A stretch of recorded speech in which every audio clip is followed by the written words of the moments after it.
a un nuevo video. Bienvenidos a un nuevo puesto de ranking. En este caso vamos a hablar del puesto 175. Recordemos que hasta ahora estos son los puestos anteriores. A medida que va avanzando este ranking se va poniendo cada día más y más interesante. Les recuerdo también que el puesto en el que ubico los países es sumamente personal. Lo que no es personal es la información que les brindo en cada video. Hay lugares donde la palabra libertad parece un chiste. Lugares donde nacer pobre significa que vas a morir pobre. Lugares que increíblemente, si tu abuelo se endeudó con una persona, vos y toda tu familia van a seguir pagando esa deuda por más que no hayan tenido nada que ver. Y no estoy exagerando, esto está pasando hoy en día en este país mientras vos estás mirando este video. Familias trabajando gratis toda su vida para pagar un préstamo de algo que nunca eligieron, de algo que nunca pidieron, con intereses que nadie puede explicar, bajo un sistema que si fuese en otro país sería claramente considerado esclavitud. Pero acá lo ven como algo normal, como si fuese parte de su paisaje. Imagínate que tu padre se rompe el lomo trabajando toda su vida y cuando se muere, en lugar de dejarte una herencia, te deja una deuda con el vecino. Y vos, tu madre, tus hermanos, todos tienen que trabajar gratis para ese vecino hasta que se salde de la deuda. Obviamente sin contrato, sin derechos, sin sueldo. ¿Cómo llamás a eso? Porque claramente la palabra deuda no sé si es la indicada. Es una condena que pasa de generación en generación. Y lo peor de todo, que más nos llama la atención a nosotros que estamos criados con otra cultura completamente diferente, es que nadie se queja, nadie se rebela, porque lo tienen muy naturalizado. Pero ¿cómo puede ser que esto exista en un país que se jacta de ser democrático y progresista? ¿Dónde están las ONG y los organismos internacionales, la ONU y los discursos bonitos de los políticos? No te digo, las ONG no sirven para nada. Bueno, todos saben qué pasa, pero nadie quiere meterse, porque acá, en este país, la doble moral es el deporte nacional. Por un lado se llenan la boca hablando de derechos humanos, y por otro permiten que un sistema medieval siga existiendo en silencio, como si fuese un secreto de familia. Y eso no es lo único que choca. En este lugar también hay una industria ilegal de reciclaje electrónico. Pero no estamos hablando de ecología ni nada por el estilo. Acá llegan containers enteros de basura tecnológica de Europa y de Estados Unidos. Hablamos de celulares rotos, computadoras viejas, cables quemados y miles de personas, incluidos chicos, los desarman a mano, sin protección, respirando humo tóxico, metiendo las manos en metales pesados, todo simplemente por unas monedas. ¿Y sabés qué es lo más increíble? Que todo esto sucede a unos pocos kilómetros de mansiones de lujo con pileta, autos de última gama, muy cerquita de donde están todos los políticos que viven como reyes. Porque ese es el contraste que define este país. Una minoría que vive en una burbuja de lujo, como si estuviesen en Miami. Y la mayoría sobrevive como puede, en condiciones que si volvemos unos siglos atrás no cambian absolutamente para nada. La desigualdad es tan absurda que parece un experimento social. Pero ojo, esto no es una cuestión de recursos, porque este país tiene oro, tiene petróleo, tiene cacao, tiene tierra fértil y hasta tiene reservas naturales espectaculares. No es que les falta, es que no lo saben usar. O peor, lo usan para enriquecer a unos pocos mientras el resto se pudre en la miseria. Y esa es una de las claves para entender por qué, a pesar de tenerlo todo, siguen hundidos. Porque acá, el problema no es la falta de oportunidades. El problema es que las oportunidades están secuestradas por unos pocos. En este país las contradicciones no paran. Es como si vivieran en dos mundos paralelos que se cruzan en la misma calle. Por un lado ves edificios nuevos, shopping modernos y alguna que otra autopista en buen estado. Pero al mismo tiempo, caminás 10 cuadras y encontrás casas de barro, techos de chapa, chicos descalzos jugando entre la basura. Es como si el progreso hubiese llegado, pero se hubiese quedado en el barrio equivocado. Y si hablamos de barrios equivocados, hay uno que es muy particular en este país, que te comentaba recién, puntualmente porque nadie querría tener a este barrio cerca, que es el mayor vertedero electrónico de la región. Lo que te contaba antes no es un dato aislado, porque este basural crece cada año. Llega chatarra de Europa, de Estados Unidos, de Asia. Y cuando digo chatarra me refiero a televisores rotos, impresoras desechadas, heladeras hechas polvo, de todo. Lo que tiran en esos países lo queman acá para sacarles el cobre o el aluminio. Y lo peor de todo es que hay miles de personas que viven de eso. Literalmente, viven en casas improvisadas dentro del basural, respiran humo tóxico todos los días y sobreviven como si esto fuese normal. Ah, pero si alguno se enferma se jodió, porque el sistema de salud es un desastre. Tenés hospitales públicos sin insumos, médicos que no cobran, clínicas privadas carísimas y centros de salud en las zonas rurales que parecen salidos de una película de terror. Imagínate tener fiebre en un pueblo a 200 kilómetros de la ciudad más cercana, sin ambulancias, sin medicamentos y con suerte algún enfermero cerca. Y todo esto está pasando en el siglo XXI, en un país que exporta millones en materias primas. Y como en cada video siempre te dejo más información en la descripción sobre cómo podés empezar a generar ingresos desde tu casa, desde donde sea que estés. Así como también te dejo información del laboratorio, que es el método que he creado por el cual vas a poder comparar entre 2 o más países o entre 2 o más ciudades para viajar con la tranquilidad que nunca antes has tenido, porque ese método encima te va a servir para otros aspectos de tu vida, como por ejemplo si estás en duda entre varios departamentos o cualquier comparativa que tengas que hacer. Si querés saber más información, te dejo los links en la descripción. Volviendo al tema, otra de las cosas que sorprende es cómo en este país todavía se maneja la idea de que una familia numerosa es sinónimo de éxito. Es muy común ver a mujeres con 6, 8, hasta 10 hijos, como en la mayoría de los países africanos. Y no estoy hablando de casos aislados. Acá tener muchos hijos es algo esperado, es algo aplaudido. Pero ¿cómo mantenés a tantos chicos en un lugar donde apenas podés darte un plato de comida por día? Muchos terminan trabajando desde muy chicos, o peor aún, cayendo en redes de abuso o explotación. Hay cosas que uno no puede justificar más allá de que sean costumbres locales o que sea parte de su cultura. Hay cosas que simplemente son una locura. Otra de las curiosidades de este país es que en este lugar todavía hay zonas donde las mujeres no pueden heredar tierras. Si se muere el padre, todo pasa al hijo varón o al tío. Las hijas quedan completamente afuera. Y si te casás con un hombre violento, fuiste. Porque muchas veces no podés ni siquiera volver a la casa de tus padres. Estás atrapada en un sistema que te niega los derechos desde el momento en que nacés. ¿Y sabés qué es lo peor? Que nadie lo cuestiona. No es que las mujeres se están quejando, hay movimientos feministas y demás. Normalidad. Como si fuese el orden natural de las cosas. Como si a nadie se le ocurriera pensar que existe la chance de vivir de otra manera. Pero claro, si todo el sistema educativo está diseñado para que no pienses, para que memorices y obedezcas, para que repitas como un loro, ¿cómo vas a rebelarte si ni siquiera tenés esa capacidad en la cabeza? Las escuelas rurales, en su mayoría, son edificios destruidos, sin libros, sin sillas y con docentes que hacen lo que pueden con lo que tienen.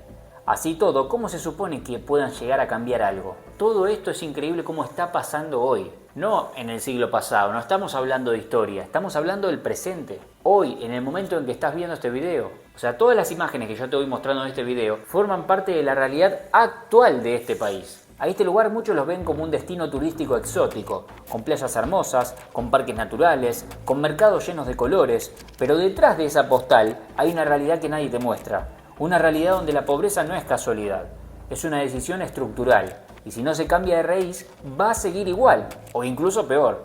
Y hablando de contradicciones, mientras en las ciudades se ven publicidades con celulares de última generación, autos de lujo, en los pueblos todavía hay gente que se baña en el mismo río donde lava la ropa y donde tira la basura. En algunos lugares el agua potable sigue siendo un lujo, y ni hablar del saneamiento.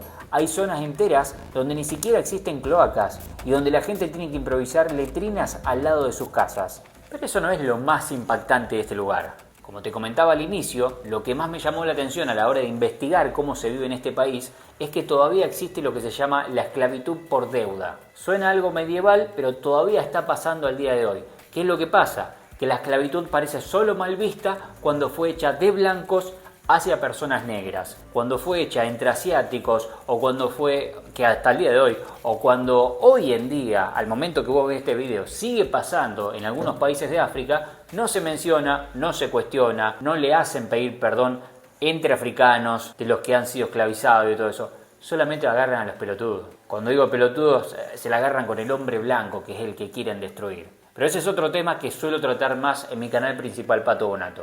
Seguimos hablando de este país. Imagínate esto, alguien de una familia pobre necesita plata para un tratamiento médico o para comprar semillas para su campo.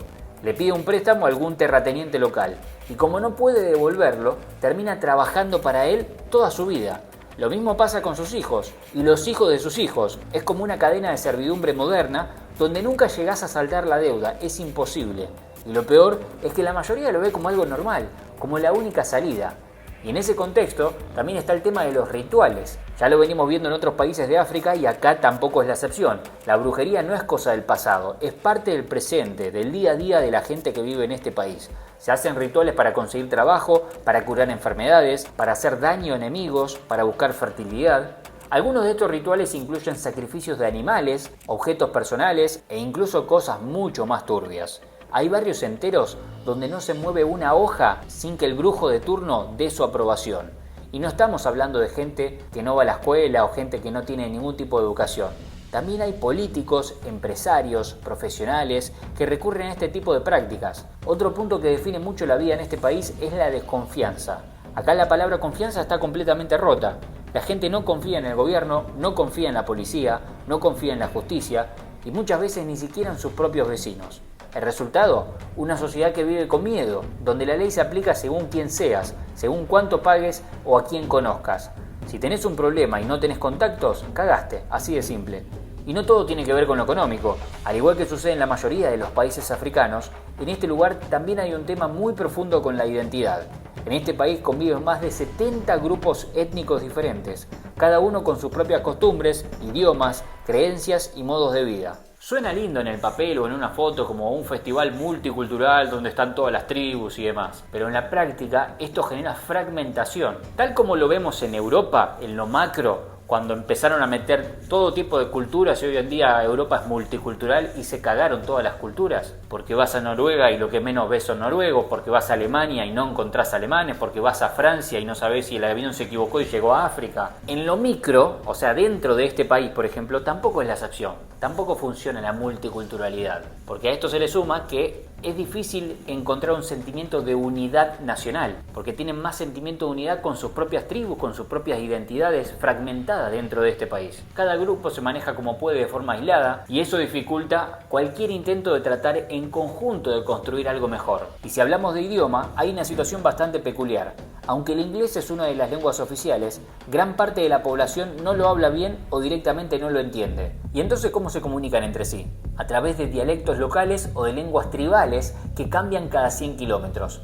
Esto complica muchísimo el acceso a la educación, al comercio, a la justicia. Es como si vivieran en una torre de Babel permanente donde nadie termina de entenderse del todo. Y lo más insólito, al igual que en todos los países africanos, este país no es la excepción, está lleno de recursos, de sobra, oro, petróleo, cacao, madera, caucho, y sin embargo la mayoría vive en condiciones miserables. Porque una cosa es tener recursos y otra muy diferente, saber usarlos. O mejor dicho, no dejar que te los roben. Y acá, los que están arriba desde hace décadas, viven de robarle a los de abajo. ¿Cómo puede ser que un país tan rico tenga escuelas sin techos, hospitales sin jeringas, familias enteras esclavizadas por deuda inventada?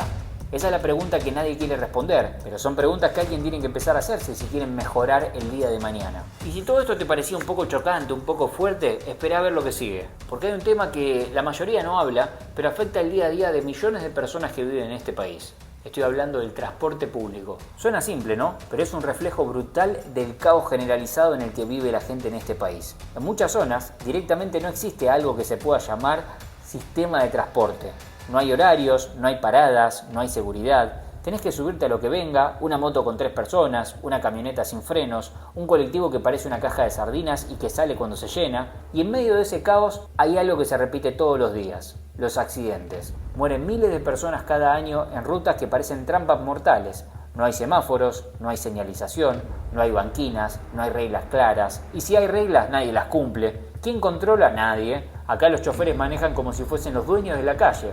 Y muchas veces, con sobornos mediante, lo son. Y ahora hablemos de la vivienda, porque el 70% de la gente que vive en este país vive en asentamientos informales, o sea en villas, pero no en villas como las de Argentina o las que podemos encontrar en algún lugar de Sudamérica. Mucho peor, no solamente por las condiciones en las que están hechas, sino porque tampoco hay baños, no hay agua corriente, imagínense el olor, tampoco tienen luz, familias enteras durmiendo en el mismo cuarto, con todo lo que eso conlleva. Además, entre ratas, entre la humedad, muchos de ellos tienen enfermedades. Y lo más trágico es que esto no es la excepción. Es lo normal, es lo cotidiano, es lo que hace la mayoría. Y en el medio de todo eso, ¿sabés lo que ven en este lugar como un símbolo de estatus, de poder? El tener un generador eléctrico. En este país, si tenés luz durante las 24 horas, sos de clase alta. Así de bajo está el piso, porque en la mayoría de las zonas los apagones son diarios, horas y horas sin electricidad. Y cuando vuelve, no sabés cuánto va a durar. Vivís pendiente del enchufe, de conectar el freezer, de dejar el celular cargado, como si fuese una guerra silenciosa contra la oscuridad. Y lo más triste es que la gente ya se acostumbró, ya se adaptó, ya se resignó, como si vivir así fuera lo normal, como si estuviese bien tener hijos que no van al colegio, mujeres que no tienen derechos, hospitales sin recursos, rutas que no están en condiciones, barrios sin agua y una justicia que solo funciona para los poderosos. Este país es como un barco cargado de oro que navega sin timón y cada tanto choca, cada tanto se hunde un poco más. Y lo peor de todo es que nadie parece querer sacarlo a flote. Y llegó el momento de revelar el país del que estuvimos hablando en este video. Hoy, en el puesto 175, tenemos a Ghana. Déjame en los comentarios qué fue lo que más te llamó la atención de todo lo que comentamos en este video y cuál crees que va a ser el país que ocupe el siguiente puesto, en este caso el 174. Te voy a leer en los comentarios. Antes de irme, como siempre, hacerte la invitación de que te suscribas, que actives la campanita, así no te perdés los próximos videos de este ranking que cada vez se va poniendo más y más interesante. Antes de irme también te dejo siempre con la lista de reproducción, donde vas a encontrar todos los demás puestos que ya fueron analizados en este ranking. Te veo en el próximo video y la seguimos. De hecho, nos fuimos.